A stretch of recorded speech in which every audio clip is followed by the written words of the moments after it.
It's Salah versus Mane, Egypt versus Senegal for the 2022 African Nation Cup final.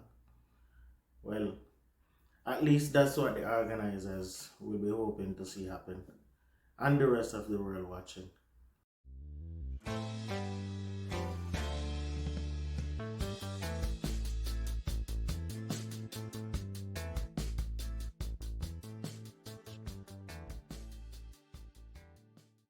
But Cameroon and Burkina Faso might have something to say about that. Welcome back, viewers and subscribers, to Wizards of Sports. I'm your host, Sports with Greg, and I'm here to give an update on the Afcon semifinals as we get ready for prelims to the grand finale of what has been a pretty exciting Cup of Nations thus far. Three of the teams that I picked to get to the semifinals made it.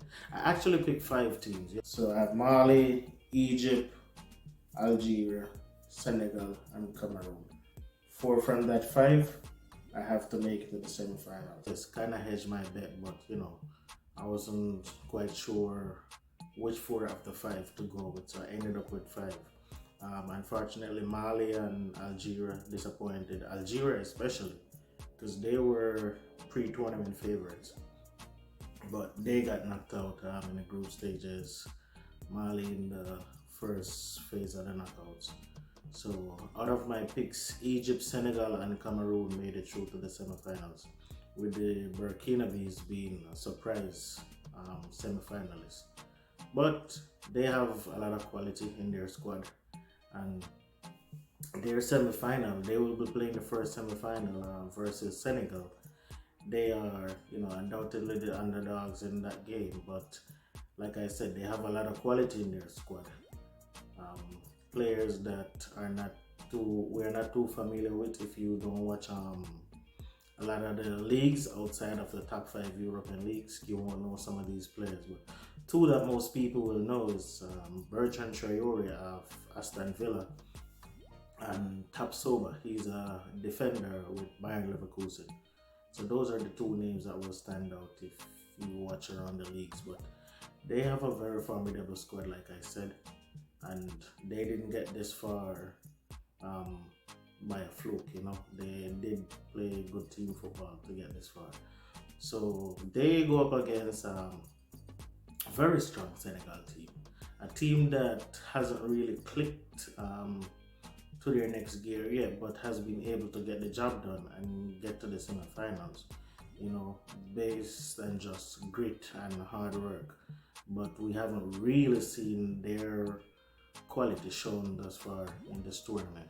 And who knows, this Burkina Faso team might push them to the limit where they need to step it up a gear.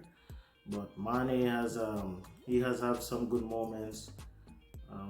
Their midfielders have had some good moments. Actually, Ghana Gay has been one of their best performers thus far in the competition. But yeah, very strong team on paper. More household names across Europe when you look at the Senegal squad.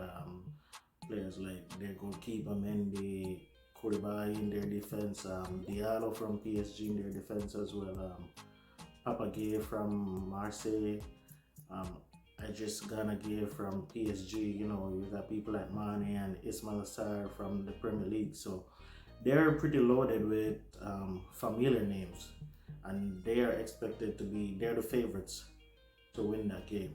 So let's see what the Burkinabes can come up with, if they can pull off another upset and make it to another finals, or will Senegal take their place and await whoever comes through the next semifinal, which should be a real cracker. The host Cameroon, who has been the most free scoring team in the competition thus far, goes up against a pretty solid Egypt team. Now, Egypt as well is not filled with a lot of household European names, but they have someone who is arguably the best player in the world currently in Mohamed Salah. He's leading that squad, and he's leading from the front. He scores, he assists, he dribbles and breaks down defenses, making it easier for his teammates. which does more of it actually than he does at Liverpool, to be honest. Liverpool, he has a stronger supporting cast who does a lot more of that. But here for the Egyptian national team, when it comes to the attacking third of the field, he does the bulk of the work. And it's paying dividends so far. They're pretty solid in defense, have solid defensive midfielders as well. But apart from Salah and Trezeguet, who plays for Aston Villa and who most of the times comes off the bench, there's not much in attack where they're concerned. But I mean, once you have Salah, you have the world basically.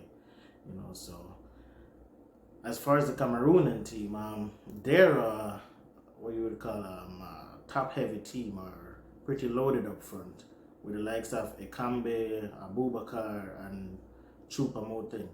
Three very big strikers, physical strikers, but strikers who have a lot of speed and skill as well. They're pretty deceptive when you look at their physique and then see them move on the ball.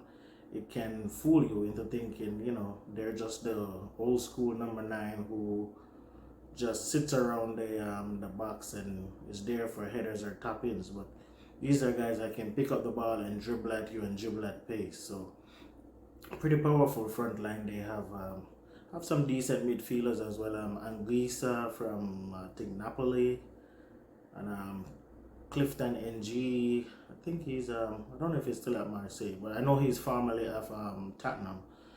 And they got Onana.